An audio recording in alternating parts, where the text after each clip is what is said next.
Hey, welcome back, subscribers, to my world of stocks. I'm so happy that you're here with me today because in today's video, we're going to be talking all about Nike stock, which is really the name that I've been getting asked the most about recently to do an analysis video on, which, by the way, I totally understand why you would all be so curious about it, given that we are essentially watching now one of the most iconic brands in history slowly crumble in real time. And if we pull up the stock chart here for a second, I think you'll see that it is looking much less like the just do it slogan and a bit more of like a just don't look situation. Because over the past 5 years, while the rest of the market was hitting all time highs, well, Nike has managed to lose over 3/4 of its entire value from the top, even leaving it negative over the past 10 years, too.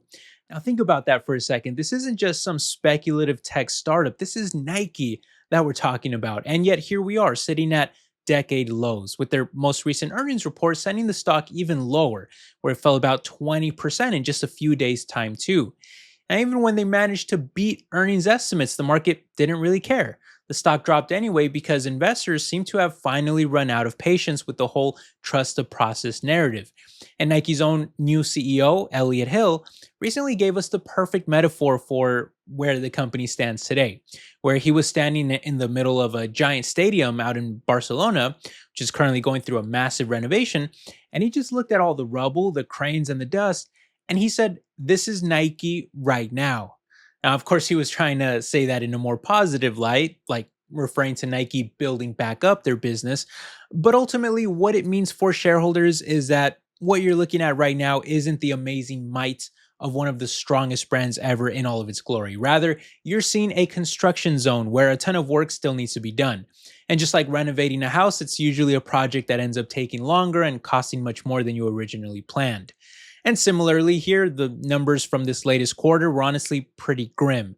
Revenue was essentially flat at 11.3 billion, and net income tanked by a massive 35% year over year, which is really bad for a company of this scale, obviously.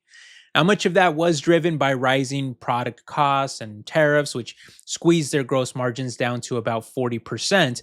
But the news got even worse when Piper Sandler, a prominent investment firm, officially downgraded the stock from overweight down to neutral while cutting their price target too, stating that Nike is, quote, still not cheap and will likely remain in the penalty box for now too, which shows just how sour Wall Street has really become on this once great stock. So, how did we get here? How does a company with the most recognizable logo in the world lose its way this badly? Well, for the record, I am not at all blaming this on him, but around the time that Nike did bring in John Donahoe as CEO, I think this was around 2020, it was like right when the pandemic started around that time, the company really shifted their entire focus over to becoming more tech oriented, which Donahoe was honestly a great choice for because he was always known for his experience in tech, having run both eBay and ServiceNow. So the idea, which I actually agreed with, by the way, was to turn Nike into a high-margin digital retail powerhouse with a simple plan of relying less on retail middlemen like Amazon, Foot Locker, and local mom and pop shops, while instead getting customers to buy directly from the Nike website and their apps. Which, again, on paper, this was a brilliant move that highly applauded by most analysts, especially given the pandemic era where online direct to consumer models started to take over. And for Nike, being able to sell what is honestly a very cheaply made pair of shoes from Asia directly to an American consumer for like $150 or maybe even more, and keeping the entirety of that profit instead of having to split it with a retailer, well, it would be an absolute game changer for the company and the stock, which did in fact work, by the way. As I showed you in that stock chart, that Nike stock actually proceeded to skyrocket in 2021. However, as time progressed, the entire model really started to crack. Because one thing that Nike missed is that humans are creatures of habit and convenience. So by pulling their products off the shelves of stores where people actually visit and shop, well, they made it much harder for customers to stay aware of their brand and find their products. And while Nike was busy building their own digital infrastructure, they de-emphasized the one thing that might actually matter the most, in my opinion, which is product innovation. As Nike shifted their R&D budget into tech, while relying way too much on their old classics. Now, for a few years, they were able to survive by just re-releasing the Air Force One and different colorways of the Jordan brand, but eventually the market got oversaturated with the same old shoes and products, while rising competition started releasing new ones that had exciting marketing pushes behind them. And ultimately, you can only sell someone so many pairs of the same shoe before they want something new. Nike simply didn't have the new ready to go for them. And so when a customer walked into a Dick's Sporting Goods or a local running shop or even browsed online at Amazon and couldn't find some new exciting Nikes to try out, well, they didn't just leave and download the Nike app. They looked at whatever else was in front of them and ultimately purchased a pair of Hoka or Asics or On running shoes instead. And on the lower price of that spectrum, rising brands from Asia are eating away market share there too.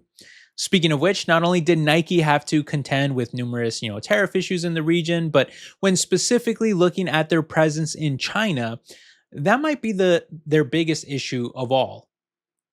See, China really used to be Nike's primary growth engine throughout the past decade, really, providing consistent double digit growth. But more recently, it's come to a shocking halt.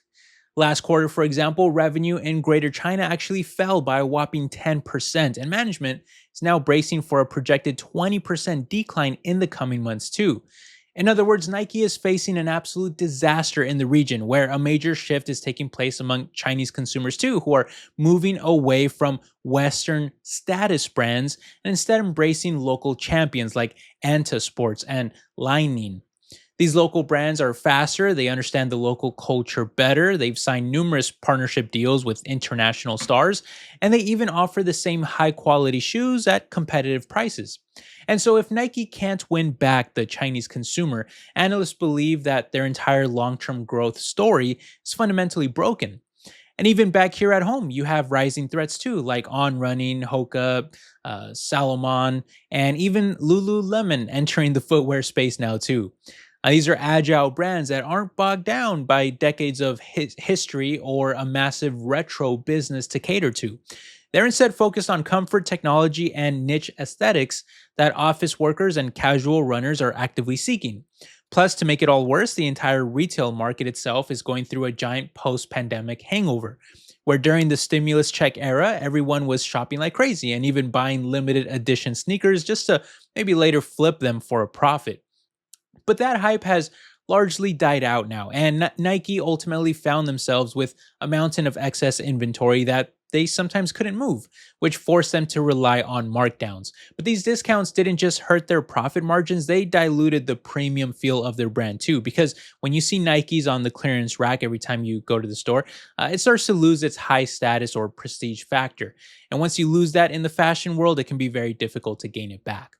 And at the very least, it'll take a lot of time and money to be able to get that glory back. So, where do we go from here? Is there any reason to be optimistic? Any hope for a big rebound or some kind of silver lining among the rubble and the dust? Well, yeah, there's always reason to be optimistic about any company having a shot of turning things around, and especially when you're dealing with such a recognized leader like this. In fact, if you dig a little deeper into their earnings report, you'll notice a few green shoots that suggest a turnaround may even already be starting. For example, let's look at their running category. Despite all of the overall kind of struggles going on, Nike's running division actually grew by 20% last quarter. That tells us that when Nike focuses on its core legacy of performance footwear, the demand is likely still there. There's also the Win Now strategy led by their new CEO, Elliot Hill, where Nike is swallowing their pride and returning back to retailers with a stronger presence than ever before, especially on Amazon, where they returned after many years with a revamped storefront, consistently launching new promotions to increase sales. And the numbers reflect this rebuilding of wholesale partnerships, where last quarter, for example, wholesale revenue in North America actually grew by 11%, double digits. And this proves that the problem isn't necessarily that people don't want Nikes, it's that Nike wasn't really making it easy for them to buy their products. And while revenue growth will likely be in the low single digits over the next few years, Nike's earnings per share are at least projected to grow at a compound annual rate of around 25% through 2028 based on some based on some analyst estimates.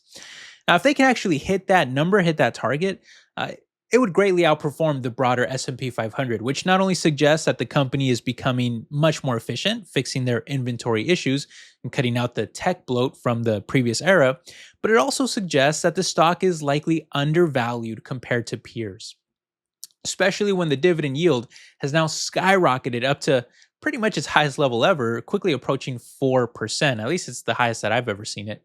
On top of all that, though, we also have a couple catalysts on the horizon to consider too. For one, if we actually get some lasting peace in the Middle East combined with more trade deals globally, well, Nike's operations could easily become more profitable as tariffs, inflation, and even energy costs all start to come down, which is way more important than you might think, not just for operational costs, but especially for giving some much needed relief to consumers who Nike desperately needs to be affording their products. And don't forget that the 2026 FIFA World Cup is almost here too, which is taking place across North America, acting as the ultimate stage for a company like Nike to reclaim its crown as the king of sports marketing. But ultimately, the catch for investing in a stock like this is that you have to keep in mind that Nike will ultimately still be a long term turnaround play, not a quick 2026 story. Because even after the giant sell off, Nike's valuation metrics are still considerably more expensive than the sector median, which is a direct result of all the pressure that their financials are still under. So, after looking at all the data, what's the move here going forward? Is it finally time to pull the trigger on Nike stock? Well, for some, I think the answer is yes. The stock is at a decade low, the dividend yield is sky high, and at the end of the day, you're getting one of the greatest brands in history at possibly a giant discount with big rebound potential. So if you have a 5 to 10-year horizon and the stomach for some near-term volatility, which I think there will be a lot of, well then this could be a great entry point for some dollar cost averaging on a kind of legacy big stock like this. But for me personally, I still like other stocks more because when I look at Nike, I just see too many variables for my liking. I'm not really sure how much damage the brand has taken. I don't know if they can ever truly reclaim their dominance in China. And I don't even know if they can out innovate their smaller but faster competitors at this point either. So instead of gambling on a single brand's turnaround, I prefer getting my retail exposure through a much larger, more diversified powerhouse like Amazon. Because even though they don't carry that same, huge rebound potential after some giant crash that can be so tempting to jump into, which I totally understand. But I just think that I'll sleep so much better at night holding more of this much safer stock instead. Nike is literally returning to Amazon because that's where the customers are. And it's the platform that ultimately wins whether people are buying Nike, Hoka, New Balance, or anything else. They own the traffic, they own the logistics, and they have multiple growth engines like AWS and their massive advertising business too that don't rely on whether a specific sneaker design is cool enough this particular month. Again, I'm not saying that they can't both be great winners long term, but I'm just saying that any money that I would put into Nike, I would just rather have it in Amazon instead and call it a day because it's way less stressful while still carrying, in my opinion, still a lot of long term upside too. But what do you guys think? Do you feel that this is a once in a decade buying opportunity here for Nike, or do you prefer a more predictable winner instead, like Amazon or something similar? Let me know down in the comments. And as always, if you did find this deep dive helpful, make sure you hit that like button and subscribe for more stock market analysis in the future. But for now, I wish you all the best with any decisions you make out there in the market, and I will catch you guys in the next video. All right, take care, my friends. Bye bye.